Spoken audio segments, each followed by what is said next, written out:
The crystalline throne room of Zerathi Prime trembled as Queen Melissa's fury manifested in waves of psionic energy. Another suitor lay cowering on the polished obsidian floor, his diplomatic entourage already fleeing through the massive doors. The Cavalian ambassador's scales had turned from confident crimson to terrified, white in mere seconds. You dare present yourself before me with lies about unity when your people hoard the water rights of Sector 7? Melissa's voice echoed like thunder through the chamber, her 4 eyes blazing with bioluminescent rage. Her chitinous crown, a living organism bonded to her skull, pulsed with angry orange light. The ambassador scrambled backward, his tail scraping against the floor. "Your Majesty, please, leave!" The word carried such force that the very air seemed to crack. The ambassador vanished through the doors, and silence descended upon the throne room like ash after a supernova. Melissa's attendants knew better than to approach. They had seen 17 suitors in the past galactic month, all sent by various species seeking alliance with the Zerathi Empire. All had failed. Some had been too arrogant, others too manipulative, and a few had simply been fools who thought her widowhood made her desperate or weak. She rose from her throne, her 8-foot frame radiating barely controlled power. The Zerathi were formidable, evolved predators with strength that could bend durasteel and minds sharp enough to calculate hyperspace trajectories without computers. But they were dying.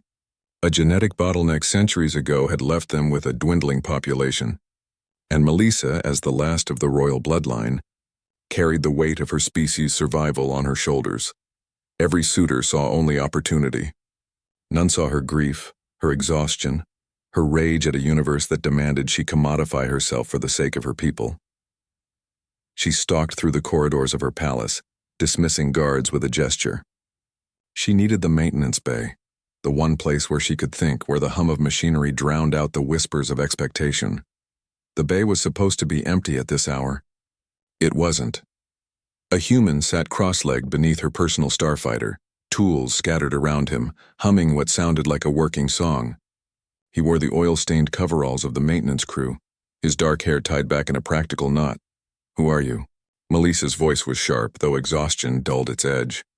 The human looked up, unfazed by her towering presence.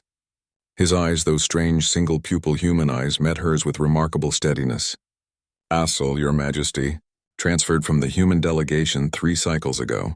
Your fighter's been making a clicking sound in the port stabilizer. Figured I'd fix it before you needed it. I gave no authorization for maintenance." "No, ma'am."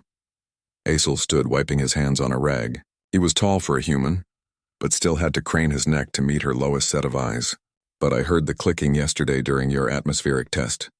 Thought you might appreciate not having to worry about it." Melissa felt her crown flare with irritation. "You presume much, human. I presume you've got enough on your plate without worrying whether your fighter will fail mid-flight." His tone wasn't defiant, just matter of fact. "I'm a mechanic. I fix things. It's what I do." Something in his simplicity disarmed her. He wasn't trying to impress her, wasn't angling for favor or alliance. He had seen a problem and fixed it. "The suitor today," Melissa found herself saying, surprising herself. "Did you hear about him?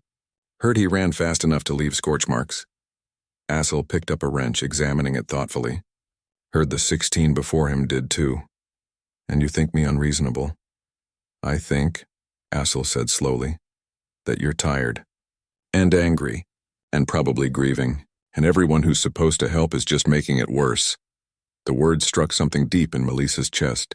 She felt her defensive walls crack, felt the rage that had sustained her for months suddenly waver. Her legs felt weak. "They see only the alliance," she whispered.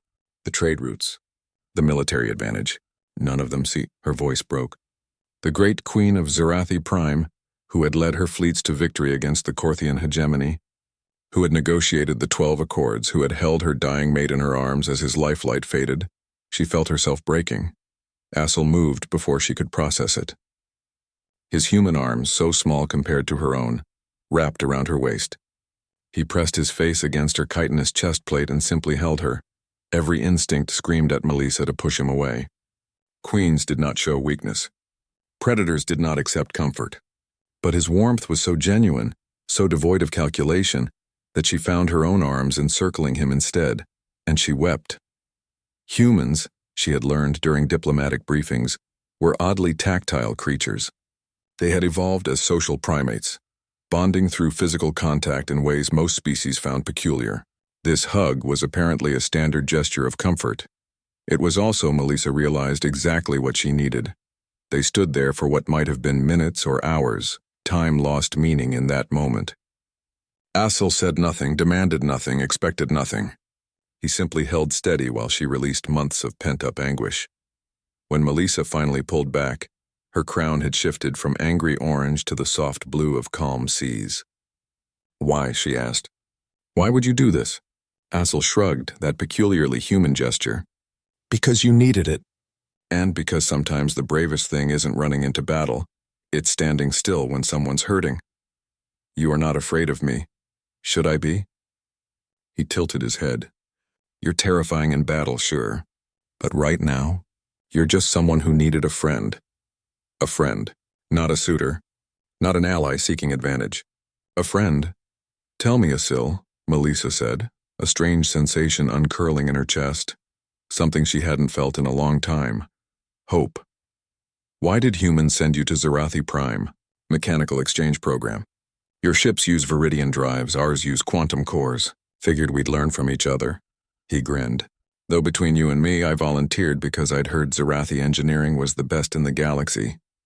Wanted to see for myself, and is it? Absolutely. Your fighters are works of art." His enthusiasm was infectious, though that port stabilizer had a design flaw. Weight distributions off by 0.3%. "I could show you the calculations if you're interested." Melissa found herself laughing, actually laughing for the first time in months. "You fix my ship without permission and then criticize its design?" "Well, when you put it that way." Asil had the grace to look sheepish. Over the following weeks, Melissa found herself returning to the maintenance bay more frequently. Asil would explain his repairs, and she would share insights about Zarathi engineering philosophy. He taught her human working songs. She taught him the mathematical poetry of her people. He never asked about her grief. Never pushed. But his steady presence, the way he treated her as a person rather than a political entity, slowly healed wounds she'd thought permanent. The Galactic Council was confused when Queen Melissa announced she would take no more suitors. They were shocked when she appointed a human mechanic as her chief engineering consultant. They were scandalized when rumors began that the Queen and the human were seen walking the palace gardens, deep in conversation. But Melissa no longer cared what the council thought, because Asil had done what no suitor, no diplomat, no warrior could do. He had seen her pain and offered nothing but compassion. No agenda, no demands. Just a simple, profoundly human gesture, a hug. And sometimes, in a universe of complex politics and calculated alliances, the simplest gestures were the most revolutionary. When the formal announcement came, an alliance between Zarathi Prime and the Human Confederacy, with provisions for technological exchange and mutual defense, the galaxy buzzed with speculation about negotiations and backdoor deals. They never suspected the truth, that it had all begun with a mechanic who knew that sometimes fixing what was broken started with understanding what truly needed repair, and that the most human thing of all was knowing when someone simply needed to be held. The end.